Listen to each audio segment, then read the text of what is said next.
परिवर्तन में मुख्यमंत्री अंत्योदय परिवार उत्थान योजना, जिनकी इस परिवार की आय 1 लाख रुपए से कम है, इन सब की आय को कैसे 2 लाख से ऊपर किया जाए, इसके लिए सरकार काम कर रही है। लगभग 32,000 परिवारों के लिए सहायता जो मंजूर कर दी है, उनको लोन मिलेगा, बैंक से मिलेगा, नहीं तो उनको नौकरी मिलेगी। ये सारा हम काम कर रहे हैं। और जो हरियाणा कौशल रोजगार निगम है, उसमें भी बहुत लोग आलोचना कर रहे हैं उसकी कि आय का कौन सा पैरामीटर होता है नंबरों का। हमने कहा नहीं, जो सबसे ज्यादा गरीब है उसको सबसे ज्यादा नंबर देंगे। अगर 1 लाख से नीचे आमदन है तो उसको 50 नंबर देंगे, 1,80,000 है तो उसको 40 देंगे, उसके ऊपर 30, 20 और आखिर में 10 नंबर, ताकि जिसके परिवार में कोई कमाने वाला है ही नहीं, अगर वो योग्यता रखता है तो पहले उसको नौकरी क्यों ना दी जाए। बोलो, गरीब को पहले नौकरी मिलनी चाहिए कि नहीं मिलनी चाहिए? गरीब को पहले नौकरी मिलनी चाहिए। हम समाज के उस प्रकार के काम कर रहे हैं जो आज तक किसी सरकार ने नहीं किए। हमने कहा कि जिसके घर में एक भी सरकारी नौकरी नहीं है, उसको ज्यादा नहीं तो 5 नंबर अतिरिक्त दे दो, ताकि शायद उन 5 नंबरों के कारण से भी वो आगे बढ़ के आ सके। और आपकी जानकारी के लिए, जितनी सरकारी नौकरियां मिल रही हैं, लगभग 60% लोग ऐसे हैं जो केवल इन 5 नंबरों के अतिरिक्त मिलने के कारण से ही आ रहे हैं। 60% लोग ऐसे हैं।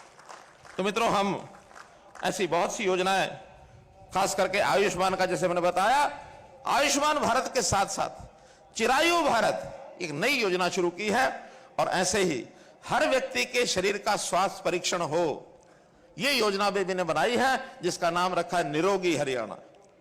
अब इसमें क्योंकि बहुत सी व्यवस्था करनी पड़ती है, जो हमारे हॉस्पिटल्स हैं, चाहे वो सामुदायिक स्वास्थ्य केंद्र हैं, CHCs, PHCs, डिस्पेंसरीज, सब जगह उनके परीक्षण की व्यवस्था की जाएगी, ताकि अगले 1 साल के अंदर अंदर जब भी जो जहां जाएगा उसका परीक्षण होगा।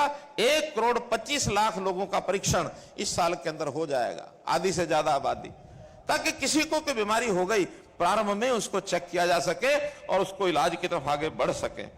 मित्रों, भाइयों बहनों, नौकरियों के मामले में हमने जो पारदर्शी काम किए हैं, उसका सर्व और बहुत बड़ा बोलबाला है। लेकिन हमारे विपक्षी मित्र हैं, उनको कोई मुद्दा तो मिलता नहीं है, नीति बारे में कुछ नहीं कहते हैं, लेकिन छोटी छोटी बातों को लेकर के और ऐसी ऐसी बातें उठा के लाएंगे, ये तो जो है, और सरकार फेल हो गई है, इस सरकार को बदल देना, ये करना, वो करना। कहीं भी किसी एक नाली में से पानी मानो निकल रहा है, उसी का फोटो लेके डालेंगे।